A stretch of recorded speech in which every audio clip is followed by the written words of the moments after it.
Bonjour tout le monde, on se retrouve pour la critique numéro 31 avec 3 albums qui sortent plus ou moins en même temps qui étaient très attendus. Et on commence tout de suite avec Death Grips.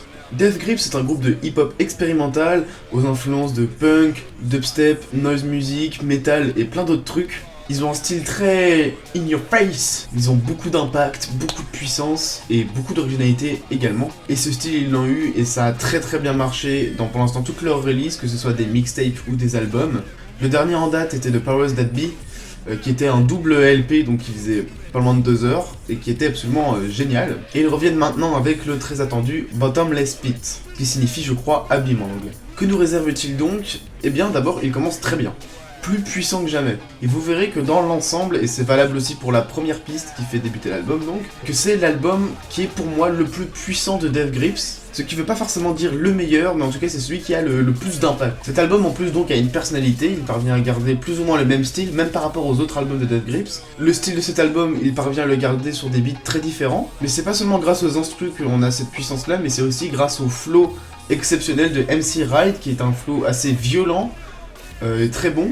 On a donc parfois un côté trap noise, mais ce qu'on a plus que d'habitude dans cet album, c'est le côté punk, voire punk hardcore. La première piste donc dont je parlais, c'est Giving Bad People Good Ideas, et je vais rien vous dire dessus, je vous conseille juste de l'écouter. Dites-vous que c'est ce que vous entendez en premier quand vous lancez l'album, c'est absolument génial quand même. D'autres musiques qui montrent quand même qu'ils peuvent se renouveler dans le même style, dans le même album, c'est par exemple Warping, qui reste assez noisy, mais qui en même temps a un style mélodique assez prononcé de temps en temps, en restant dans une ambiance assez étrange. Encore une fois, on passe souvent du trap expérimental au punk hardcore dans l'album, et ça va comme ça tout au long de l'album. Vous avez des musiques qui sont très puissantes, très violentes, qui se renouvellent un peu en termes de beat, donc avec pas mal de beats différents, de flows différents. Enfin, c'est vraiment pour moi un album réussi dans sa base. Un style précis qui lui-même est déjà très bien et qui en plus arrive à se renouveler dans le même album. C'est cool. Alors le seul vrai regret que j'aurais quand même, parce que ça peut pas être parfait forcément, c'est la fin de l'album qui se termine un peu comme n'importe quelle piste de l'album se termine. Je peux pas forcément dire qu'il aurait fallu une outro, mais vous voyez, l'album étant dans son concept même vachement violent, ce qui aurait été peut-être sympa, c'est de terminer l'album de manière très abrupte quoi. Il y a de la musique, c'est très violent, peut-être même avec un climax à la fin, et d'un coup ça s'arrête. Mais là en fait ça se termine à peu près de n'importe quel track, c'est-à-dire que ça s'arrête et il y a un espèce de petit delay et voilà quoi, avec juste un blanc rallongé pour dire que c'est terminé, mais bon ça compte pas quoi. Ça reste quand même un détail dans l'album, c'est un peu chiant mais c'est pas grave. J'ai pas vraiment parlé de l'album dans sa construction, mais vous vous en doutez peut-être, l'album étant assez violent et avec beaucoup d'impact, il est quand même beaucoup plus court que la moyenne des albums de hip-hop. Là où souvent pour du rap on atteint plus d'1 heure, et bien ici il dure déjà 39 minutes, ce qui paraît vraiment très court mais qui finalement est une durée vraiment normale pour ce genre d'agressivité dans un album. J'avais déjà parlé de ce genre de choses pour le speedcore, mais un album de speedcore en général dans un style japonais se termine vraiment à peine au plus de 30 minutes. Beaucoup d'albums de punk durent comme ça dans les 30 minutes, et vu qu'on est dans des grandes influences de punk hardcore ici, c'est vraiment pas étonnant et pour moi c'est vraiment bien. Rajouter 20 minutes ou même 10, ça aurait été prendre le risque déjà de trop utiliser le style de l'album et de fatiguer un peu celui qui écoute. J'ai pas vraiment de track favoris, quoique celles que j'ai retenues le plus donc sont celles dont j'ai parlé, c'est-à-dire Warping et Giving Bad People Good Ideas, qui sont vraiment des très bonnes tracks, mais toutes les tracks sont vraiment bien. Au final, ce n'est pas le meilleur album de Death Grips comme je l'ai dit, mais c'est un album de Death Grips qui sait se démarquer, qui est très violent et qui est très bon. Il est vraiment super bon. Et il montre que le groupe sait se renouveler. Donc, une fois de plus, depuis tout le début de leur carrière, ils nous surprennent. Et j'attends de voir ce qu'ils vont nous faire encore, parce que Death Grips, c'est vraiment un groupe qui est dans une lancée qui est absolument géniale. Passons donc à la suite donc avec Radiohead. Alors ça, c'est pas un groupe culte. C'est un groupe mythique qui a fait des choses très variées de tout le long de sa carrière. Ils ont fait quelques albums cultes. Non, cultissimes. Que ce soit avec OK Computer ou Kid A. Ce sont des albums qui ont eu un impact énorme sur le monde de la musique, rien que ça. Difficile de leur coller une étiquette, mais si jamais on considère que c'est du progressive rock dans son ensemble, c'est le meilleur groupe de progressive rock ever. Voici donc leur nouvel album, A Moon Shaped Pool, qui sort comme ça avec peu de promo et peu de marketing, dont j'étais pas au courant une semaine avant sa sortie quoi. Les musiques de l'album sont par ordre alphabétique, c'est la première chose qu'on peut noter, qu'on peut savoir avant d'écouter l'album. Alors a priori ce qu'on peut dire c'est que c'est un mauvais choix puisque ça va faire une construction un peu aléatoire qui donc prend le risque d'être un peu mauvaise. Mais on peut également poser la question, connaissant Radiohead, ça m'étonnerait pas du tout qu'en fait ce soit l'inverse, c'est-à-dire qu'ils aient construit l'album d'abord et qu'ils aient adapté le nom des pistes ensuite. C'est juste une supposition de ma part, mais ça m'étonnerait pas. Et donc après coup, pour donner mon verdict sur cette construction d'album, juste sur la construction, je pense que c'est un album qui est bien construit, normal, tout ça. Pas aussi bien que les albums cultes, mais qu'il est bien, ça rend bien. C'est cool. On peut noter qu'il a de très jolies transitions très réussies. Pour le style global musical de l'album, on a un mélange de plusieurs albums passés de Radiohead, sans revenir jusqu'à OK Computer, mais disons de Kid A jusqu'aux derniers albums de Radiohead avant celui-là. Donc c'est-à-dire on a quand même beaucoup d'influences électroniques, mais on a quand même également beaucoup de ballades acoustiques, que ce soit à l'aide d'une guitare acoustique ou d'un piano, mais toujours allié d'une certaine manière au style électronique de Kid A. L'album globalement est du rock progressif, en tout cas il est progressif, ça c'est sûr, parce qu'il nous offre des ballades mélodiques assez charmantes, assez différentes tout au long de l'album. La track qui pour moi illustre le mieux ce côté progressif puisque c'est mis au centre de la track, c'est Full Stop. D'autres pistes sont quand même des ballades mais font moins progression linéaire comme ça, comme les 3 premières par exemple, qui sont pas des vraies progressions mais qui sont quand même des ballades, plus ou moins en tout cas. Peut-être Burn the Witch qui l'est un peu moins. Pour le reste, je vous conseille de l'écouter par vous-même parce que c'est un album qui vous emmène et qui a pour moi le potentiel de faire ressentir quelque chose de personnel chez vous. Je saurais pas comment expliquer ça, mais en tout cas c'est ce que je ressens pendant cet album. Si vous voulez, ma track préférée c'est Glass Eyes que je trouve vraiment magnifique, avec des moments très émouvants. Globalement sur l'album, j'ai la légère sensation qu'il a demandé un peu moins de travail et d'imagination que certains autres albums précédents. Mais malgré tout, entendez-moi bien, c'est un très bon album, très beau, riche en émotions, très emportant.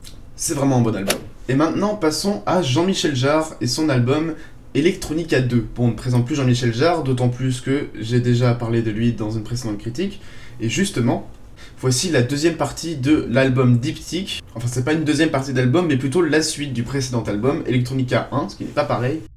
Il s'est sous-titré The Heart of Noise, le cœur du son donc. La dernière fois dans ma critique sur Jean-Michel Jarre, je n'étais pas définitif, car il manquait la deuxième moitié pour juger son travail, mais j'avais quand même un a priori négatif. Un petit rappel, hein, c'était un album qui était une sorte d'hommage à la musique électronique, qui est donc joué énormément sur les featuring, sur des collaborations qui sont des collaborations énormes, puisqu'il y avait beaucoup d'invités de marque, quoi, on va dire, comme John Carpenter, Moby, énormément, vraiment, c'est même pas la peine que je commence à les énumérer, il y en a beaucoup trop. Mais ces featuring étaient un peu forcés, c'est-à-dire qu'en gros on aurait dit que Jean-Michel Jarre fait une musique normale et il demande à quelqu'un de faire quelque chose par-dessus et ça fait un featuring. Non, pour moi c'était pas ça, et du coup c'était pas bon. C'est vraiment des featuring qui étaient un peu forcés, histoire de dire regardez, je fais un album hommage puisque j'invite des gens. Pour moi, ça ne suffit pas à dire que c'est un album concept, chronologique, qui veut remonter dans l'histoire de la musique électronique. Non, ce qu'on avait, c'était juste un album d'électro avec des gens qui passent dire bonjour comme ça pour montrer qu'il est là. Mais après, peut-être qu'il manquait la deuxième partie pour juger l'œuvre dans son ensemble et ainsi avoir un deuxième regard dessus. Donc, même si j'avais un a priori négatif, j'ai dit on va voir. Cette fois, on a encore des jolis featuring, donc il y en a beaucoup. Ceux que j'attendais le plus, c'était Ron, artiste français très talentueux, Hans Zimmer, qu'on ne présente plus, qui fait de la musique de film extraordinaire, et The Orb, qui est un groupe qui a plus ou moins inventé la trance ambient, l'électro ambient, enfin c'est cool. Voilà, alors spoiler déjà sur ces featuring, mis à part Ron, qui est absolument excellent dans l'album, ces deux autres feats sont assez normaux et encore forcés, le même défaut que pour le premier album.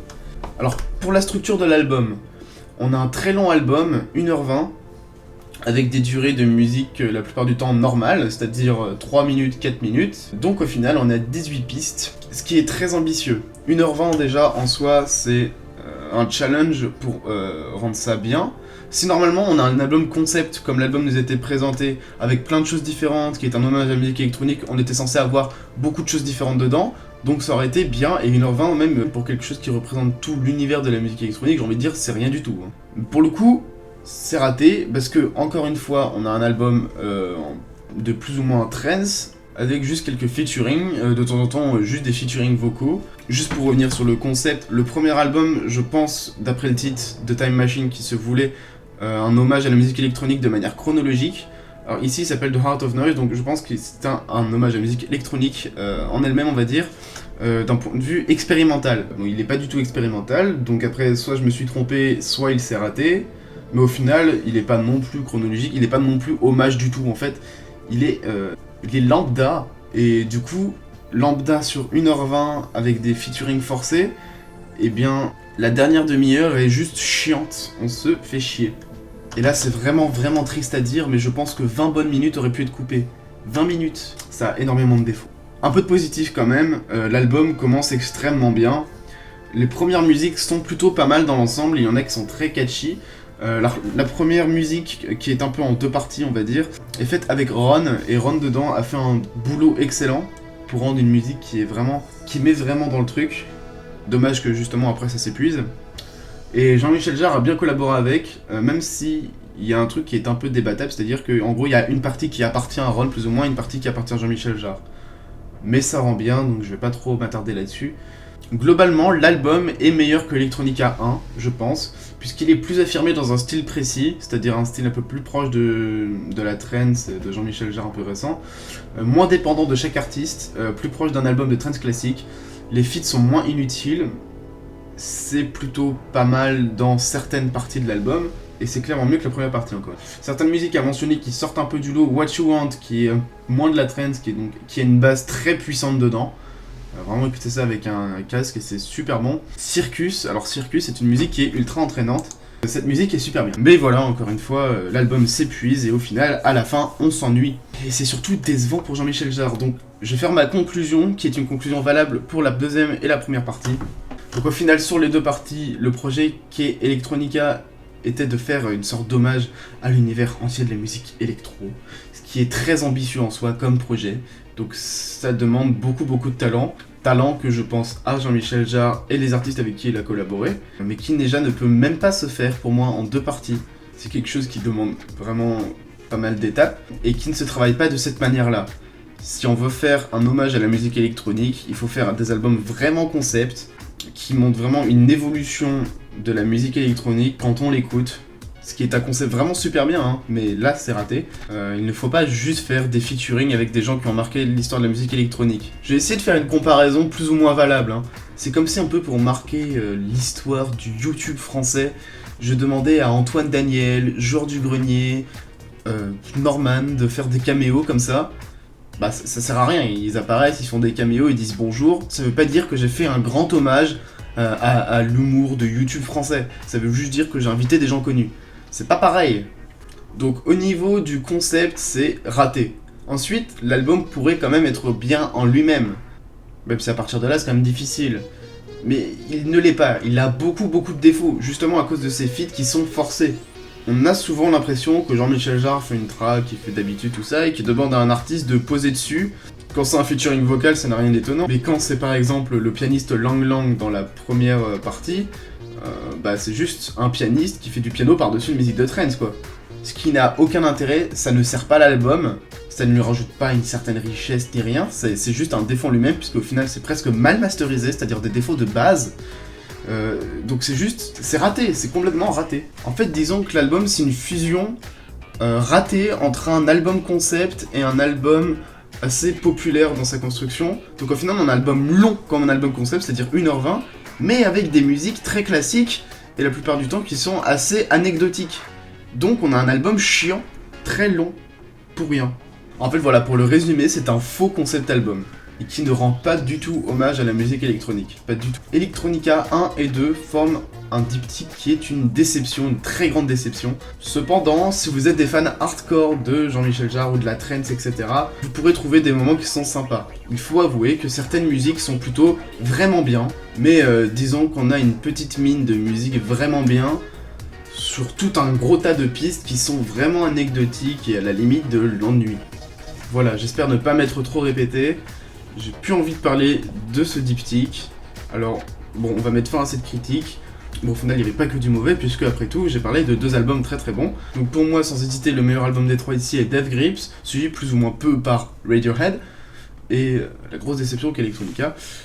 Et vous, quel est votre album préféré des 3 ? Laissez-moi votre avis en commentaire.